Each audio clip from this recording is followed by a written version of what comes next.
Hey guys, we found a human head! Oh, Harshnag, come on. I don't know. None of them are making sense to me. I really like to think of him as Babe Ruth with the axe. Damn! You're welcome. I missed. I'm getting the sense this isn't a lightning one. Rolled too early, little man. That means a lot to me, Red. Come on. Try to hit me. Kraloth has your back, and he wants you to know it. Spit him out and take me on, you bastard! That's all right. You guys will take care of it. I hate to be running away, but that's what I'm doing.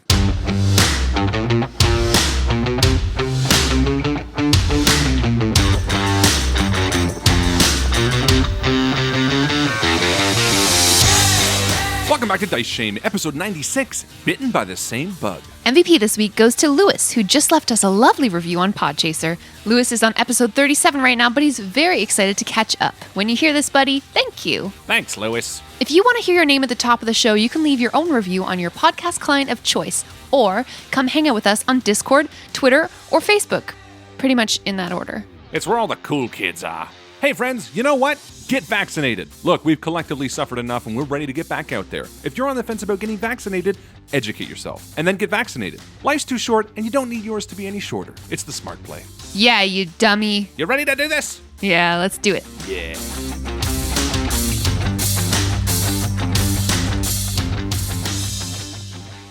We had my parents over recently for the first time since the pandemic hit. I was there. It was really nice.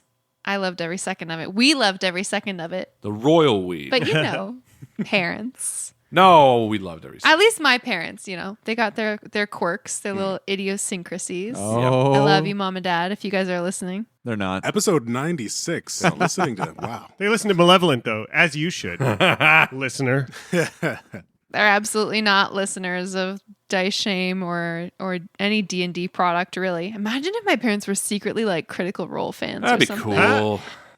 Well, we tried to get them to play a board game with us, and that didn't last. Didn't go very long. well. We tried Betrayal at House on the Hill Oh, yeah. because I kind of thought it's pretty basic. It is you know. pretty basic. But we got to the betrayer mechanic, the part where it turns, And at that point, my they mom were had so asked checked out. about 6 times, so how many squares do I get to Oh, move? no. Just Lori. speed, Lori. Lori. It's on the card It's in right front there. of you. It's right in front of you. It was great. Uh-oh. though. Sweet woman. They tried. Hey, they tried, which is more than my parents Oh, probably yeah. would. They'd be like, "Nah, Huh? do you want to try a board game? Nah." Actually, I was going to say that's not fair, but yeah, It's it's very true. Huh? Well, we tried to play a game with them a couple of nights ago, and they were not Yeah, interested I asked them. whatsoever. I was like, "Do you want to play Family Feud?" They're like, No, Nah. we'll just leave. I jokingly said to my dad, I was like, "Oh, we should get you to D&D sometime because you know, little Henry loves D&D, Alex loves D&D, I love D&D." Yeah. He was like, "Nah." It's like, you know what? I'm just too old for You know, that. I which think a is couple of such- kids and their dad really could make a great podcast out of D&D. I don't think anybody's ever I done that. know. I don't think so. It'd I be think a that's zone of unique. adventuring That's Right? right. That's what we'll call it. Dad Zone Adventure Miss. time. Adventure Time, the Dad Zone Party. Got me thinking, you know, we know a lot about Jack's relationship with his parents. We've heard about, you know, his dad, his mom, what's We've heard going on everything. there. He's got some issues, it's true. He's got some issues. There's a bit of a complicated relationship, but we haven't heard about any of the other characters in the party and their relationship with their families. True. Well, we've heard some. Actually, we've heard some of Doran. Right. But not so much his parents, more so his ex. Lover. His ex-ex. Oh.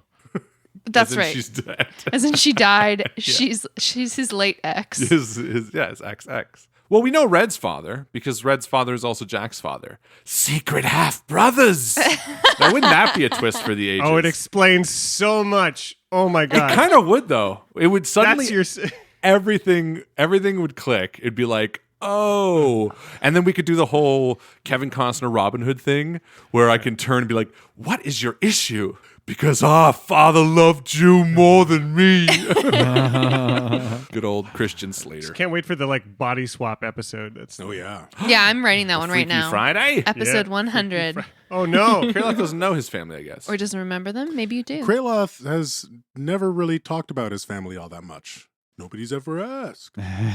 But yeah, Kraloth might have a family. It hasn't fully solidified, but there are definitely connections that he has in Barovia.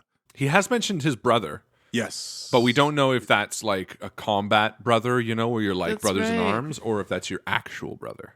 Let's just say that Kraloth wasn't born in a void. He's What? forgotten a lot of his Spoilers. What? He wasn't birthed as a god into the nothingness. There was the classic form of conception. Hey, let's talk about how all our characters were conceived. What did those look like? Yeah. It was a hot and steamy night in Mazdaca.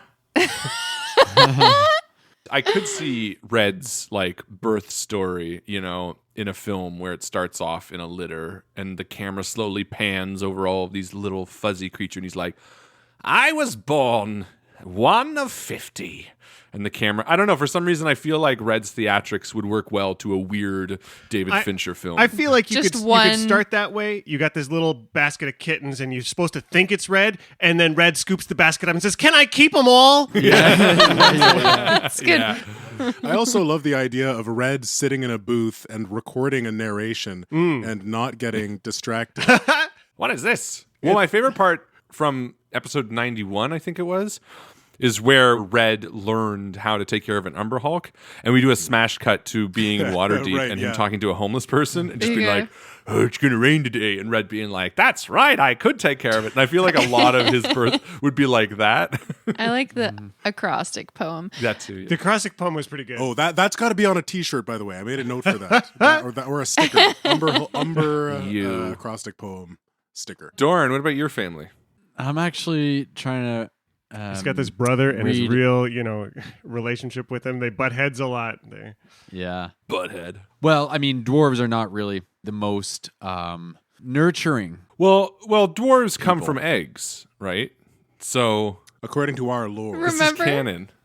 They don't. I was looking I it don't up, Homebrew. but I know they don't, but I'm laughing because I'm pretty sure it might have Alex asked that question. In episode 1, I think. been. I know. You know what? I think You're it like- was the How We Met Patreon exclusive. yeah. because we recorded a pre-intro for patrons only where we're talking about our characters, and I'm Yeah. pretty sure there's a line in there where Alex goes, I think dwarves are born in eggs.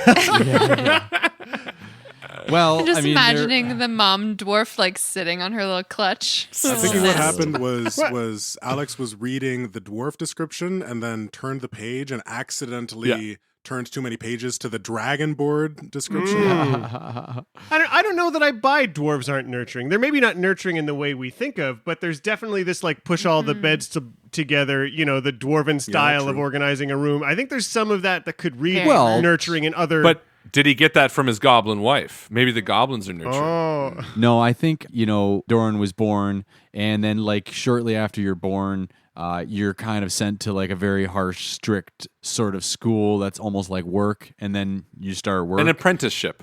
Life's hard in the Grey Peaks. Yeah. And then you grow older, and That's it. there's not much that changed. I mean, your beard starts when you're done. about 30 years old. Do you think? Or do you think beards come early on dwarves, I Like was 6 born months this way. in. Yeah, like 5 years old. Well, 30 is young for a dwarf. That's what I I'm wonder, saying. though, you know how some babies are born with hair? I wonder if there are dwarves that are born with these, like, slick beards. Quick side note: why the fuck do some kids get born with what the hair? fuck's up some with of them babies? don't? They're so weird. They're lucky. It depends on how much So vegetables you babies. eat. It's true. It's directly linked to your cucumber status. The mom or the baby? Ate too many cucumbers. That kid's got a Oh beard. no! Doran was an only child, though. Oh, And Oh, grew up okay. amongst, as most dwarves are only children. It's sort of weird, but there's a lot of inbreeding that goes on. So just We're learning so much. I learned that for most mammals, as far as like the females of the species go, usually they have as many kids in like a litter as they have nipples divided by 2. So usually, because like humans have 2 nipples, So divided dwarves by have 2 is one nipple. that's One some in there. fascinating math. because you don't want to have to fight for a nipple. No, When you're evolution little. is fascinating. Yeah, that's interesting. Dwarves had no siblings. What it kind of makes sense not because all dwarves. Doran. Doran, I do think, has a brotherly love for these people, and I do get a lot of sort of shyness at times from Doran too, and it kind of makes sense that he's an only child because maybe these are his brothers, and he is feeling an element of that like hesitancy where you're like you didn't grow up with that familial connection. So now you're sort of testing the waters with these new people. Well, yes and no. I mean, most dwarves are single, only childs, and you go to school, everybody's only child, so you do have this more of like this Solitary. solid. This not necessarily like you've got I've got that I can rely on people, but I guess when it comes down to the emotional side of things, that's where it is Development. That's very- what I'm saying. Literally, Yes. you said not really, and then confirmed exactly what I'm saying. brothers. Yeah, exactly. So who's then the like master who taught Doran the craft? And what's the like? Is that a more important relationship? Who taught Doran to be Yeah. the Iron Fist, builder that he is? that would be his uncle. His uncle. Yeah, his mother's brother. Uncle Bronze Fist. A You're monkey's better than me, uncle. Iron Fist. Do you have a middle name, Doran? Is it your uncle's name? Morin. Doran Morin Iron Fist. I do have a middle name. But you don't want to spoil it yet. No, it's going to be a plot point. It's coming up. Yeah, It's, it'll be like it's Clarion, actually. Doran Johannes. Wait, he's got my middle name too? Who? Uncle Actul. That's it. Actul. Doran Actul Iron Fist. That sounds very goblin. Cool. I like it. Actually. Actually. What about kids, Doran? What about I'm not telling you yet. Whoa. fine then. There's a little. Keep your secrets. You know what's going to happen? And I will keep mine. Doran's going to die, and then Alex is going to show up with a new character, and he's going to like emerge from the shadows. It'll be a half goblin looking Doran motherfucker. He's going to be like, "Hi, I am Snark Iron Fist." I love it. And the Cremelot Iron I- Fists. And I want to meet Yeah. Snark. Well, I guess there's only one way to find out if Doran has any kids. We gotta By play playing this D&D. game. Oh, that's it. Let's play some Dungeons and Dragons. Let's play, guys. Are we ready? Yeah, let's do it. Let's do it. So Kraloth All turns right. to Doran and says, "Hey, Doran, you have any kids?" that you know of. All right, so you wake up after your long rest. You have been, just relaxing on these huge stone benches, these giant-sized benches, and everything is covered in a layer of frost. You are deep in the Temple of Annam, and it's so cold that you can see your breath. Oh, GM, I believe you put me to bed with an ice shard. And I. Do you want to know what it does? Yes, please. Shard of the ice. It has the following properties. Internet shut down. which only work while it's on your person. So here's what happens. So as an action, you can touch a body of water and freeze the water in a 10-foot radius sphere around the spot you touched. Once you use that property, you can't use it again until you finish a short or long rest. You have resistance to fire damage because you are a frost friend. Icy Mantle. As an action, you can touch yourself or another creature with water on your finger. The water creates an icy mantle of protection. The next time within the next minute that the target takes bludgeoning, slashing, piercing damage, the damage is reduced to 0 and the mantle is destroyed. Once you use this property, you can't use it again until you finish a short or long rest. And then Winter's Howl. As an action, you can cast Sleet Storm with a spell save DC of 17. You regain this ability after you finish a short or long rest. And then Gift of Frost. You can transfer the shard's magic to a non-magical item, like a cloak or a pair of boots, it's either a cloak or a pair of boots, by tracing the ice rune there with your finger. The transfer takes 8 hours of work, requires the two items to be within 5 feet of each other. At the end, the shard is destroyed. The rune appears on the chosen item, and then it gains one of the following effects. The cloak would become a rare magic item that requires attunement, and while wearing it, you have resistance to fire damage and advantage on dex stealth checks made while in snowy terrain. Or if it's on boots, the pair of boots is now a rare magic item that requires attunement. While wearing it, you ignore difficult terrain while walking, and you can walk on water. Wow. Holy fuck. So that's called the Shard of the Ice Is that Rune. it? Holy shit. Cool, though. Cool. Quick question just before we move on. Does the rune on the ice thing compare to any of the runes in the main hall? That's a good question. It does. So I don't know how well you all slept, but here we are after your long rest. Red sits up and his teeth immediately start chattering. Ugh. God, who left the window open? Oh, right. We're in the middle of a temple. I don't know about you guys, but I slept pretty well. You sleep well everywhere. That's true. Yeah, I've slept in worse conditions. Not going to deny it. All Jack could think about last night was that picture of Kieran running away from a boulder, and then in his dreams, it was just Kieran running closer and closer. And so the first thing he does, waking up in the morning, is start a little fire with the incense and the charcoal, and take the hour to summon Kieran back. Aww. Yeah, and Kraloth's going to do his prayers. All right, Doran and I will walk the perimeter. And I think Doran and I head out. And so, Doran, any brainwaves about this weird little sigil-looking lock in front of the thing in the main hall? And Red gestures back to where they came from. What, you mean the runes? The runes that are in the semicircle? Yeah, the runes. Yeah. I don't know. None of them are making sense to me. I kind of look at Jack for some of this sort of stuff. And yourself. But, I suppose if one of us had to, run in there, I could volunteer myself because I do think probably of the lot of us, I could probably take the biggest hit of whatever is beyond that gate. I don't know. The giant's got some hit points too, friend. Oh yeah. And I think Red pulls out the ice shard that he attuned to and sort of just toys with it in his hand and turns to Doran and says, this thing's pretty powerful. I wonder if maybe that has something to do with the runes. I don't know. What do you think? What do you think you can do with it? I don't know. And he opens his canteen and he pours a little puddle of water on the floor and he touches the rune to it. And before your eyes, it freezes solid. Wow. Is it coincidence or is it, is that what it's supposed to do? Like, is it that cold in here? I don't believe in coincidence because I don't know what it means. Yeah. So it matches one of the runes in the semicircle. I wonder what this all means. There's got to be something that's linking them together. This is making my head hurt. If there's anything that we learned, it's that we need to fully explore an area before moving forward. So maybe the answer will present itself. I'm feeling the cold air, and I was watching, just before we started walking the perimeter, I was watching Jack build this little fire. When we finished walking the perimeter, I crack a couple of broken chairs and stuff, and I build a little fire and start making a coffee.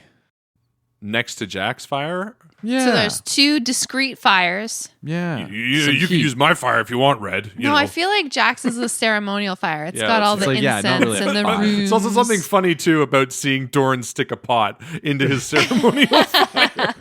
You're not using this, right? It's just at that climactic moment, I the see. pot goes on, and Kieran leaps fully formed right above the pot out of the spirit realm. This heavenly So cute. golden retriever. And then just- Doran, Jeez Louise. and then Doran, like the drunk bum in the movie that takes a double look and then looks at what he's drinking and tosses it away. He picks up the pot and looks inside and he's like, "Oh, did I do that? Summon Kieran with That's the exactly pot." what I was thinking, yeah. I didn't realize I had little doggies in By the way, just one of my favorite tropes in the world is that bum where he's like, Checking that "I his need to quit drinking," and checking tosses that it his away. coffee cup's not full of whiskey. So great. What Yeah. movie is that? Teenage Mutant Ninja Turtles? I don't know. I feel like it happens so much in movies, but when you think about it, it's probably only once or twice. But it's definitely like a trope. It's Back to the Future, maybe. I don't know. Yeah, no, you know what? It might be like Terminator or something when they come back in time. Yeah. You know? I know what you're He's thinking just of. and it's always overacted. Maybe it's some character actor like Bill Murray every once in a while, and then he looks at it and he's like, "I need to quit drinking," and he throws it away and just walks off the camera. It's fucking so good. I want to be that guy. You can. I think there's this moment before Doran and Red get back where Jack pauses his spell carefully to go to Kraloth and say, "Hey, what do you think about making him wait 10 extra minutes so we can get some other spells going? You know, your detect magic would have been real handy last time. I'm sure they'll sit tight and won't get into any trouble." Yeah, fine by me. Take the time you need. Hey guys, we found a human head. Yeah, and I've walked through the rune circle. Of course. Cool. So what kind of spells are you guys laying down? What do you I was going to comprehend languages again. comprehend languages? Love it. Yeah. Detect magic. Cool. So comprehend languages. Bzoom. Detect magic. Bzoom. Yes. There's slightly different intonations. Cool. You got your buffs active. Harshnag is just patiently waiting. He's honing his magical battle axe on some kind of honing Pigeon. implement that he has going on, and you guys are ready to go. just to remind you, you're on the second story of these waiting benches or like sleeping bunks. It's not really clear. And then on the main floor of this temple is where you have the huge room with all of these massive statues of giants.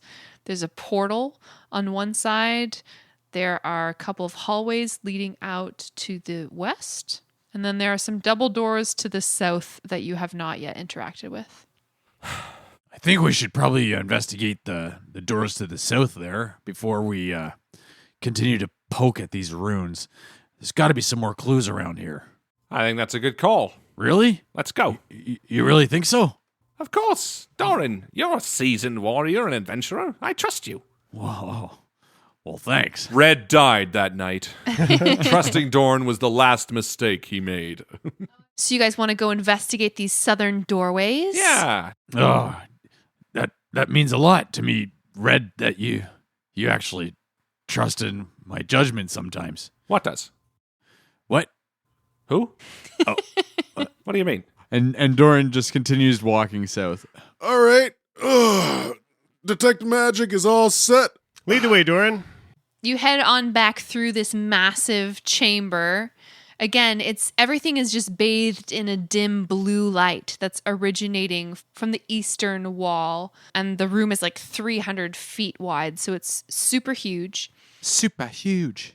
The glow itself is like this weird mist that's kind of swirling in what looks like this doorway. And then on the ground around it are arranged these runes. The doors on the south side of the room are coated with ice. How? How unexpected. Does it look like it's thick enough that we can chip it away, or does it need to be melted? Great question. And the answer is yes. Good. Then Red starts chipping away at it. Cool. Yeah. It does make me wonder where the water came from to make the ice. Or at least it says nobody's been through this door in a long time, which I guess tracks because nobody was in the other door in a long time. I think this Jack is just making conversation as we're chipping away before he sort of looks back at Harshnag and says, do you want to put your shoulder into it? And Oh, yeah. We all stand back and we're like, what the hell are we doing? Break the ice. I mean, Harshnag puts his shoulder against it and then he kind of shrugs and he's like, we'll have to get rid of the ice first. Well, use your axe. He starts chipping away with his axe. I mean, at the very least, you're going to be doing a lot more damage to the ice than we do. It's like an hour amount. All right. You know what? What if? I guess it's awfully cold in here, isn't it? It's super cold. I'm only thinking of, well, you could decanter of endless water. Water has a lot of heat retained in it. You could geyser this thing up, cold, even like cold water, 4 degrees Celsius melts ice. We'd be on a skating rink. But And I was thinking of setting a fire beneath one. Why don't you do the geyser on that door, and I'll put the fire over here. And I think Red goes to the other frozen door, and he just starts making like a fire beneath it, like right up against it. Because they're like bronze doors, at least. You know, they're not going to be wood doors. They're granite. I think that's when Doran like charges at one of the doors with axe flailing crazy over his head. He's gonna hack at one of these doors Excellent. before somebody starts throwing water. we're going to get through this ice puzzle. It's like hacking at a frozen waterfall. You don't have to make an attack roll. It's not going to try to dodge out of your way. Or will it? How did you know I was getting on my dice? I could see you going for the dice. You were like, I'm going to roll something today. No. Between Harshnag and Doran, you know, ice is coming off in big chunks. What about And my fire idea? your fire idea is doing great. Ice is also melting, albeit slower than the chopping method. I'm doing both. Mostly. I start a big fire and then I'm chipping. Okay, well that works better. Then it Yay! goes faster. It's like a race. I'm like looking over to Jack and I'm like, okay, we got this. Come on. It's like the end of Survivor when people are like making fires Come on, against each Steven. other. Steven is just like pulling back and ramming it and then pulling back and ramming it. And Kraloth is just standing back between the two of us. Yeah, Kraloth's just petting Jackson. This room is too fascinating to be really entertained by chipping ice off doors. I'm sure 5 minutes in, Jack is like, this is taking too long. They got this. What are these fucking cool statues? I'm going to look at those instead and marvel because that's more fun. Absolutely. Absolutely. Marvel away. Yeah. Are you just going between all of the statues and like looking at them all? Are you doing any specific investigations? I mean, it would be interesting to know if any of the symbology or any of the like statues looked important. I think we know there is one of each giant type, and I'm trying to remember what else you told us about them. Once yeah, missing. I mean, you learned a lot about them last session, specifically that they appeared to have been carved by giant hands, and that the largest statue in the center does not have facial features and is facing this portal, essentially. Portal. So it takes about half an hour for you guys to get through the ice. Oh, except about 10 minutes in, when there's like just enough space, you see Red sliding something into like a little crevasse. He's actually been carving out sort of a square. And then he steps back and he like waggles his eyebrows at Doran. And he's like, hey, Doran, check this out. Stephen won. And the folding boat explodes, smashing the ice at the granite door and pushing it inward. And then he's like, ha. You know, I Stop guess, crying, boat. Everything in here that is alive and has ears probably knows we're here now, right? Why would you say that? Harshnag's like, what do you mean? I wouldn't worry. I mean, If it's alive, it's been sealed behind that door for an awfully long time, so it's going to be hungry no matter what. we'll be fine. Let's go. Yeah, I guess you're right. What's the worst that could happen? Red died that night, knowing the last thing that was... After... I am adjusting this status. Did you see I'm updating my status? Updating the status of the game. Oh, okay. Thought you meant like your Facebook status. I'm in danger. Kraloth with Twitter would be killing me that he's live tweeting our Oh, adventures. God. Oh, yeah. I don't think so. I think it would just be like he'd be retweeting food blogs Ah, while Mostly we're food. doing No, awesome stuff. all his own cooking too. I think you would see Kraloth scones with a really detailed recipe of like, here's the Hamper at House scones and here's why. Oh, yeah. Dwarven Cooking 101. What I learned from my friend Doran, and like 2 hours of blog later, you're now getting the first food picture. And Kellamvor quotes. Mostly Oh yeah. just inspirational Kellamvor quotes. My faith in Kellamvor really led me. So you guys head on through these doors finally after able to chip away all the ice. Harshnag puts his shoulder against them. He does his and Doran's doors first, but then he also goes and does Red's. No, Because, my boat did it. Oh, your boat did it, and it's great. Break on through to the other side. Okay, great. You don't need Harshnag. Harshnag, I had the eyebrow waggle. you did it. Means I was confident in the decision of using the boat.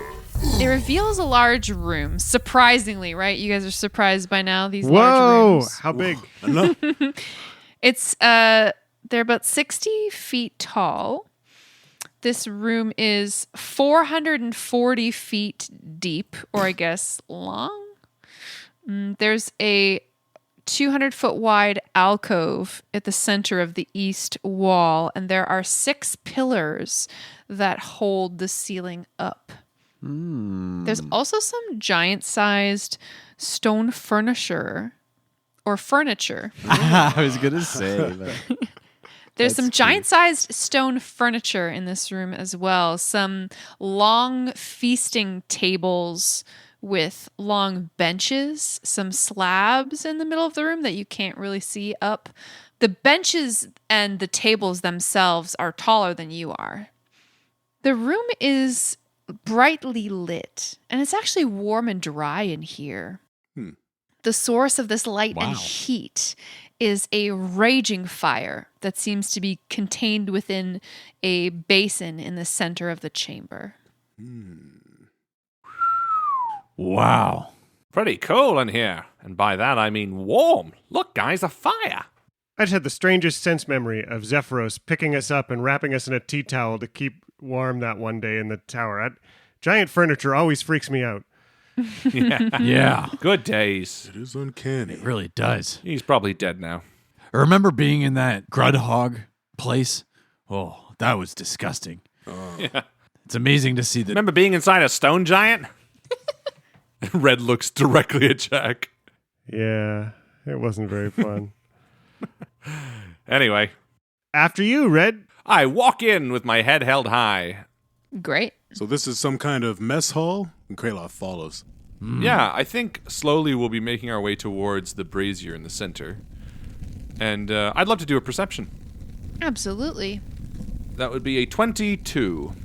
Not just good eyes, but a good nose. Red, you determine that the source of this fire is probably natural gas. Huh. You can smell some kind of pungent odor coming from this fireplace that makes it seem like it's being just constantly naturally fed through probably some sort of underground system. Doesn't look like it's a wood-fed fire, but a gas one. Let's see if we can't find out why. If it was naturally built or what. Well, Doran, you must have a similar situation where you guys are underground. Well, of course. Do you have a lot of natural gas fires? Let's take a look here. And I don't mean farts. Ah, good one.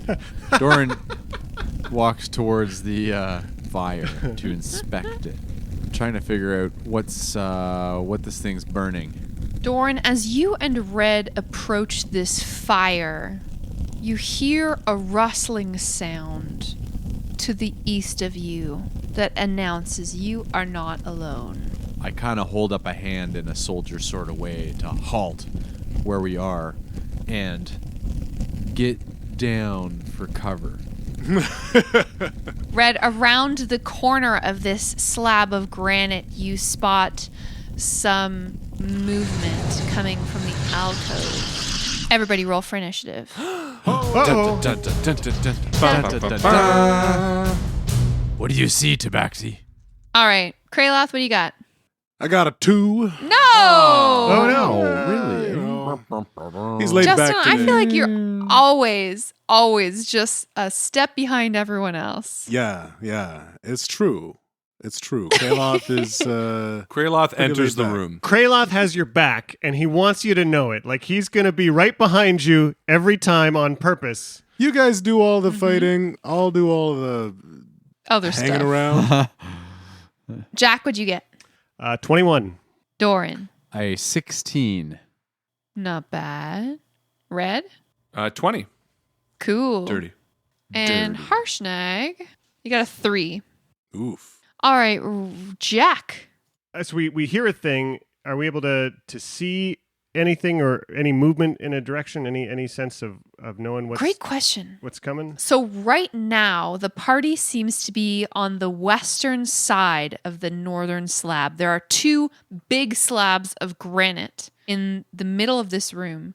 There's one to the north of this huge fire pit, one to the south. So you guys have just come through maybe about a third of the way into the room, and you are all kind of behind this slab, hidden away from the eastern alcove. Knowing that, I think Jack is going to give himself some stone skin, having recently been reminded what it was like to be in a stone giant, and seeking that cold comfort for a moment. He will focus on that moment and turn his skin into stone, and maybe take a couple of steps back while suggesting, Kieran, what do you smell? Can you poke your head around the corner, see what comes up? Yeah, you want to send Kieran up around the corner? Yeah. Okay, boss. Kieran runs forward and sees a huge creature curled up in an alcove. Kieran sees this long beast, almost snake-like, with a ton of legs on either side. And it's got these electric red stripes running all the way down its back. And it seems to be slowly moving all of its legs, one after the other, kind of coming to life. Oh no, boss. There's a big snake there. Yeah. Huge electric lightning serpent. Everybody get on your toes. Okay, Jack, so you're going to try to move back and get underneath one of the benches, maybe? Yeah, just moving back to get some space while I take the time it takes to turn my skin into stone. Red, what do you do? I think Red sees Jack do his stone skin, and similarly, he bends down towards the ground, and he puts a finger onto some of the ice until it melts. And then he stands up, and he touches his chest, and it forms an icy mantle, and it sort of spiders out like frost on a window pane, covering his body in this web-like, icy crust that spreads over the entirety Yeah, of yeah, yeah. him. Mm. And then he's going to use his feline agility and move back 60 feet to some cover. Yeah. Doran, what do you do? Doran turns the corner and follows Kieran up closer to the fire. You know, curiosity is just getting the better of him. So as Doran sees this beast across the room, he kind of sneaks behind the fire pit and pokes his head up and over to see, you know, what's the combustion here? What's causing the combustion of this fire pit? Such a curious little dwarf. Yeah. Yeah. True to Red's perception check, you find that natural gas escapes through the holes in a basin that feeds this fire. You imagine it's probably been burning for 100 years, maybe longer. Wow. There's no wood, nothing, carbon based. It's just natural gas. Wow.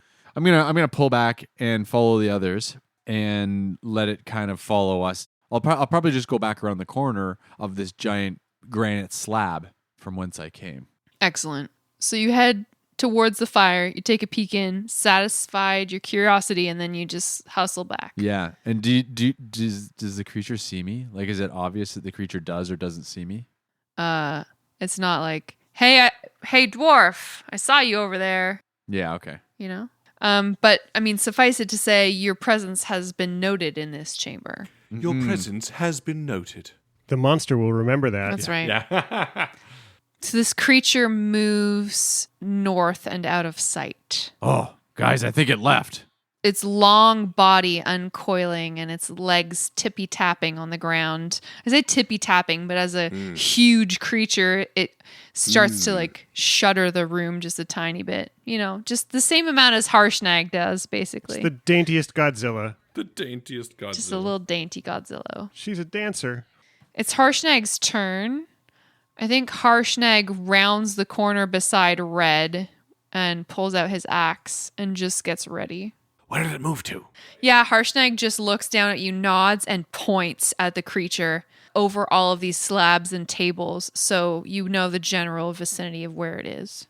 Thanks, hashtag. He nods at you again. Man, a few words. He is. I hate you. Kraloth, it's your turn. So Kraloth is kind of in the middle of everybody. Some friends have gone north. Doran's gone south. Kieran's south. Kraloth feels like he's better closer to the squishier members. So he's going to run north towards where Red and Jack are and get up close to Red. Say, any sign of it? No, but Harshnag says it's that way, I guess. And he just gestures vaguely in that area. I guess we should wait for it to make the first move or something. It's like a standoff. Yeah. Doran, Yeah. if you could bring it in closer, I can cast Bless on you three and give us a better fighting chance. Sure. Jack, it's your turn. Jack's gonna pull out the Spellguard sphere and make sure he knows where that is, and ready the Dazan's wand and call Kieran sort of back towards him and just sort of creep around to the north just to make sure he keeps a Harshnag between him and whatever this monster is. And A Harshnag. he's racking his mind knowing that we saw this thing out in the wild, thinking, okay, it's been locked in this room, or has it? Are we waking a hibernating creature? Are we, maybe it's got a way in and out of this room. Could it get down into the natural gas hole? He's just trying to put all the pieces together. I don't know if there's any. What a gas hole. I don't know if there's any sort of arcana or it's nature or something he could do to figure out what's going on, but he would certainly try as he. Yeah, you can roll a nature check for me. 20. Hey, nice. If this creature is anything like the creature that you fought on the frozen lake, which it looks to be at least tangentially related to, you remember that people who got up in melee range of this creature took damage. So they might expect something similar. Yeah, the last one of these things was electrified, guys. So I don't know if this one will be, but be thoughtful about being too close. Red, it's your turn. Red is going to climb up Harshnag. Come on, buddy. And he's just going to scamper up to the top so we can see this thing. Great. And now I get an eye on this thing, correct? Yeah, most of it is actually behind a pillar right now, but you do see kind of its face, its mandibles, and its neck frill poking out as it's weaving its way toward you. And Red turns down towards Jack and he says, well, I can keep it there. And Red is going to cast Sleet Storm on a point 150 feet away, which is exactly in the center of that thing. There is a 20-foot cylinder in a 40-foot radius. It is heavily obscured. Exposed flames are doused. The ground is covered in slick ice and making it difficult terrain. When a creature enters or starts its turn there, it must make a dex save or fall prone. I should keep it there for a minute at least. That's from using the ice rune? That's from using the ice rune. Interesting. Way to go. Excellent. Yeah. And that's it. Doran, you see ice come from the sky. Oh, goodness. I guess I just back up. He's going to make some witty comment, which Alex can't think of right now. And Good. You got Good it, start. witty boy. Do it. I hate to be running away, but that's what I'm doing. Wit. Just replete with wit. Sparkling wit right there. Very good. All right, it's the monster's turn. The monster makes a dex save, right? Yeah, so it'll be a dex save with a DC 17. Oh my god, that's a high dex save. Yeah, that's partly why I was like, well, that's Ooh, I'm sorry, hun. okay. That's a dirty 20. That's okay. The creature scuttles forward on its multitude of limbs and makes it to basically where you can just start to see it around the corner of the bench from where Harshnag is standing. So he's still, a little distance away, 80 feet, 90 feet away from you, Red and Harshnag, but he's closing in fast. He's still coming! And Harshnag just points. He's like a scarecrow, but for monsters. I really like to think of him as Babe Ruth with the axe. He's calling his shot. Like he's just got the axe Oh, pointed yeah. at it. He's marking his... That's way cooler than a scarecrow. All right, it's Harshnag's turn. He starts to lumber towards this creature. Red, you still along for the ride? Yeah, no, Red hops off. Red hops off. You want to hop off onto this slab? Ooh, yes. So maybe Harshnag, he's just like, did you want down? Yeah. He sort of like extends his arm down to touch the top of this slab. And Red heads down his arm and jumps on top of the concrete slab 9 feet up and gives him a little thumbs up. Cool. And then Harshnag just dashes and gets nearly within striking distance of this creature. So these colossuses are about to collide. Colossi. Up next, we have Kraloth. And now that Doran is up close, Kraloth is gonna he's gonna move 5 feet to the south, and he's gonna cast Bless on himself, on Red, and on Doran. Nice. Thank you, friend. You're welcome. Thank you. And Kraloth is gonna move back up and step around the corner, and with shield and mace out, he's gonna watch as Harshnag moves in on this thing. Mm-hmm. All right, Jack, top of the order. Jack's following along in Harshnag's wake, sort of running north till there's another bench and trying to take a little bit of shelter under there and just to get enough around the corner so he can hopefully, start to see this creature pretty soon. But again, to keep a Harshnag between him and this Goliath or this monstrosity. Certainly. Yeah, as you round the corner of this slab, just like Kraloth, you start to be able to see this creature through the stone legs of this bench and table. You see its writhing body. You see Harshnag's feet. You're sort of getting like this battle from the waist down. Yeah, and I can feel behind me Kieran catching up and sort of getting there and reach out to pat his head while we're sort of watching what's going to happen as these two monsters, Always. bash into each other, trying to figure out what the next bold move is. It's like Jaws and Free Willy. In the worst way. The worst way. Red, That's a good what one. do you do? Red is going to cast Hunter's Mark as a bonus action on the thing, giving me an extra d6 to hit. And then I'm going to attack. Great.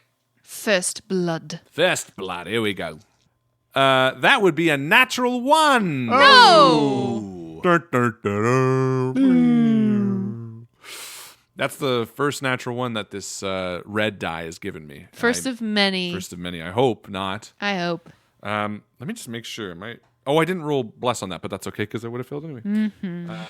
Damn! Anyway, red pulls back and fires again. 17 a hit. Yes. Oh, Nice. good one, Red. That hits. 21 damage. Excellent. First blood. I'm thinking of that Worms game. Yeah. Oh, yeah. Right? Worms Worms. Armageddon? Yippee! Man, the bazooka was so good. How do we get one of those? Yeah. I remember the nuke Soon. strikes and the banana Ming Vaz was my Yeah. favorite. Oh, that's a good one. and the Right? sheep. Holy hand grenade. Doran, you're up. Red, take my shot. And he's going to use his combat superiority. 3 points of damage if you hit. So go ahead and make your attack there, Red. Get possessive on it, why don't you? Your shot. Here we go. Your shot. 'Cause you're not taking my shot with your bow and arrow. 17 hit. Yes, it does. Oh, Hey. good. Oh. Nicely done. 28 damage. Hey. Wow. Okay, great. Way to go, Red. Way to go, you! Teamwork is always important. It's like I always say. This is like Clash of the Titans. in the Yeah. background. Red monologuing. The creature rears back and lets out this terrifying scream as it gets punctured by Red's arrows. And then it scampers underneath the stone table. Oh, I don't like that. Then, Red, you watch as the creature opens its maw wide and exhales a cone of fiery breath all over your friend Harshnag. No! Harshnag makes a saving throw. Against death. He failed, but he has legendary resistance. Hey, If way Harshnag to fails go, a saving Harshnag. throw, he can choose to succeed instead 1 time per day. Do So it, he Harshy. chooses to succeed against that saving throw, and it's probably for the best, considering he would have taken 61 fire damage. Holy crap. Oh. I'm getting the sense this isn't a lightning one. I didn't see anything with those little arrows that it stuck out. It should have arced. It really should have arced. It might be a fire one. Did you know they had fire ones? They have fire ones? Kind of busy at the moment here, Jack. You were just lecturing Doran about. That was before we knew it was a fire one. Probably was attracted to the brazier. Not a lightning one? Fire, Doran. What are they saying, Kraloth? Never would have guessed. So Harshnag takes half damage, only 30 points, thankfully. And next up, it is Harshnag's turn. Damn. Harshnag is going to have kind of a hard time getting to this creature as it is kind of hidden away underneath the stone bench. Kind of a harsh time. Oh, he's going to have a harsh old time, guys. Yeah. He picks up a rock that all giants just have close to hand. It wasn't a rock. It was a rock lobster. Ooh, ah. Bowling for monstrosities. Hurls it at this creature. Of course, unfortunately, this creature now has some cover. Dang. Ooh, and misses. He's going to move just a little bit to the west to kind of try to get between Jack and the creature again, sort of knowing how this goes. Yeah, I did not love how there was no Harshnag between me and this monster for a brief moment. I was not a fan. So, thanks, Harshnag. I feel like you guys have had this chat enough times by now. Like, hey, just so you know, if there's a big monster, You and me, we're I'll gonna take care of Yeah, it. thanks, buddy. Kraloth, it's your turn. Seeing Harshnag in trouble, Kraloth is going to dash forward. As he dashes forward, he's going to spread out a little bit so that this thing has to kind of turn around to look at him. And he's going to bang his shield Smart. a couple of times. Come on! Fight someone your own. Oh, wait. Try to hit me! Fight someone much smaller. Let's fight.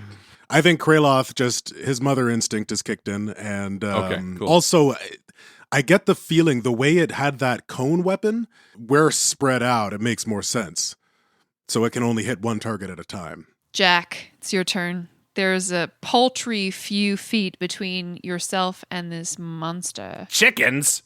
How long was that cone of fire that it had blasted out? Did you say? Approximately 30 feet. It ended just before your tender robes. Yeah, that's a little too close for comfort. all told. Jack is going to continue dashing underneath this table, sort of towards the northeast. There's a pillar that he's going to try and hide behind. But on his way, he's holding out the Spellguard sphere, and that snap noise resounds in this room. Maybe a dull echo, just because it's so big and ruminous. But this monster should make me a wisdom saving throw. Looking for 15. 19. That's too many. That's That's a too save. many numbers. Rolling great today, guys. Congratulations. Rolling great. Yeah, I'm really happy for you. Well, actually, that's Kieran- good for Harshnag.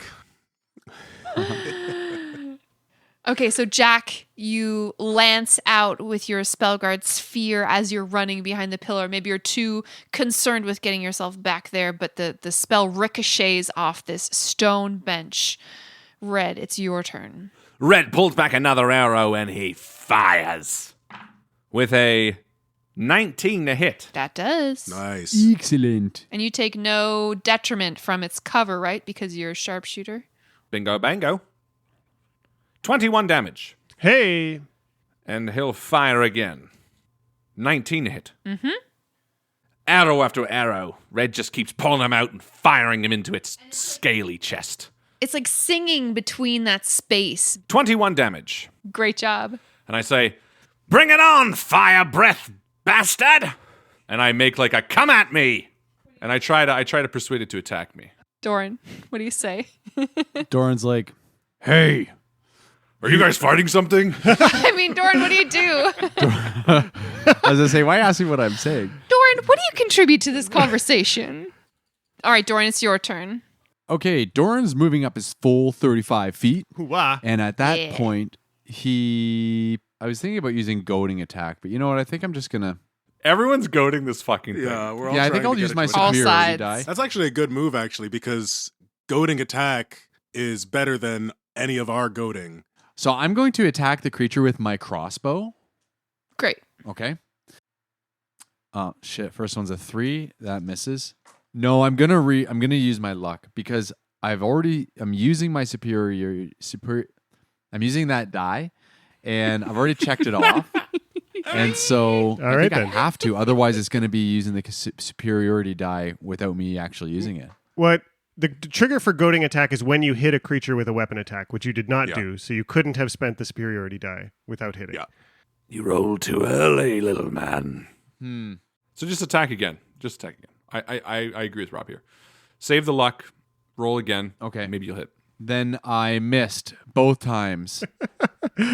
I missed. I rolled a 3 and a 1, and Those are both missed. shitty rolls, Doran.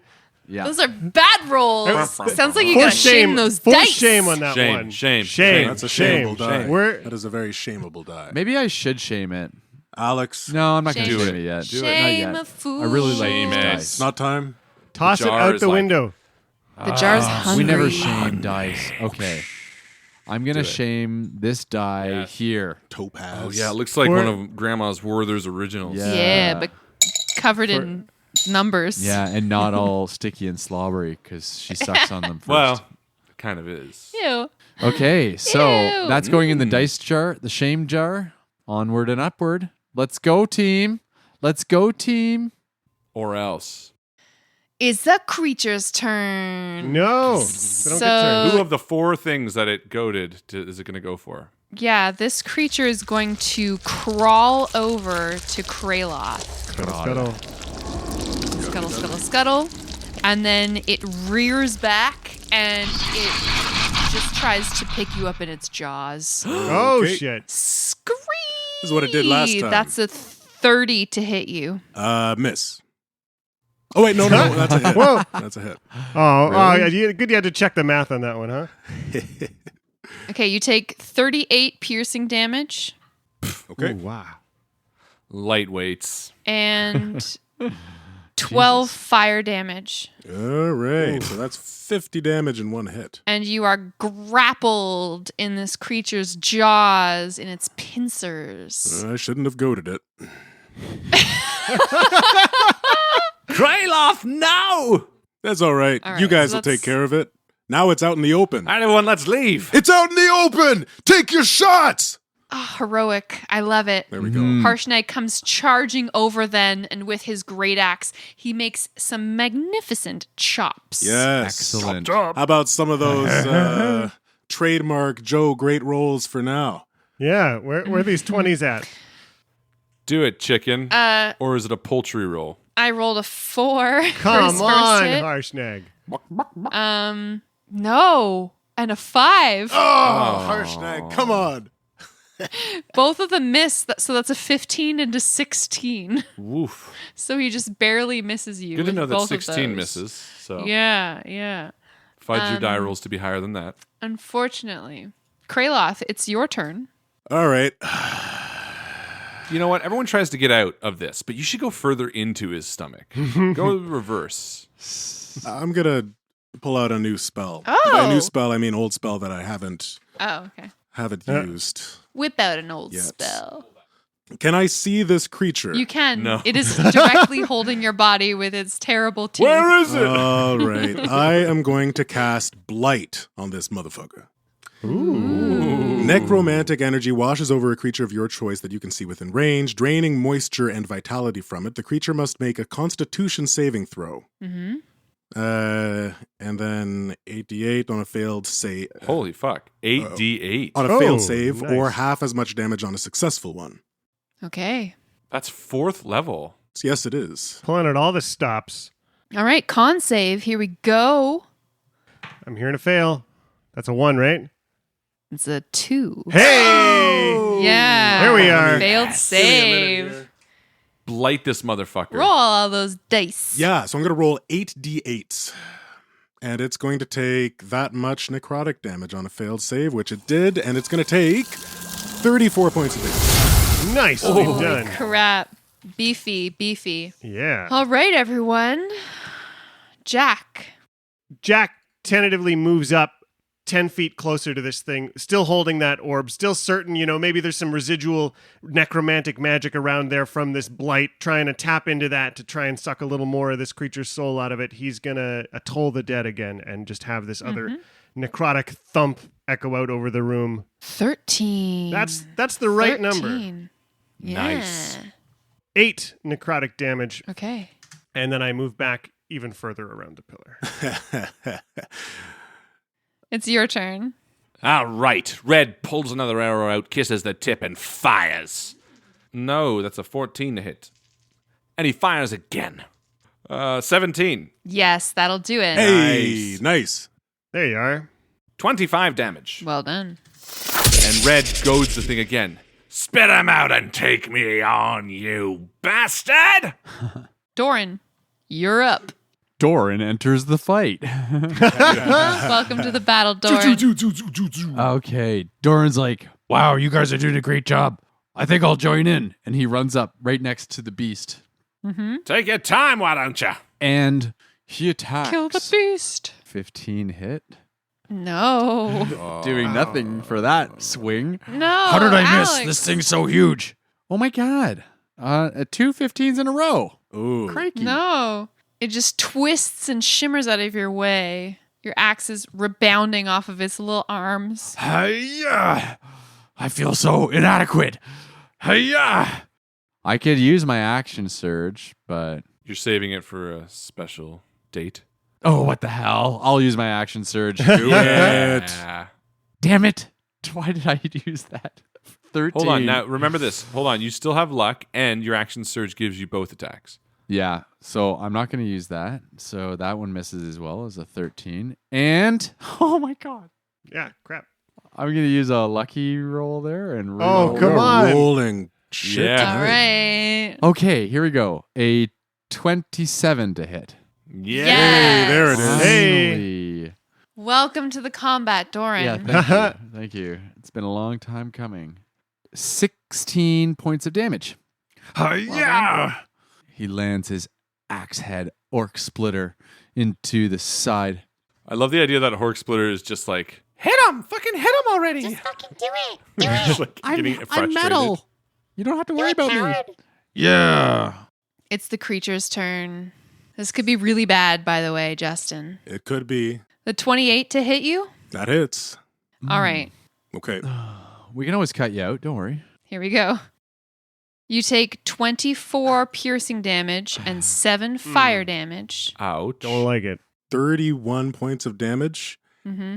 As this creature chomps down on Kraloth's torso, Kraloth lets out a pained cry and goes limp in its mouth. And the thing, it launches Kraloth up in the air and swallows him whole. No! Kraloth, no!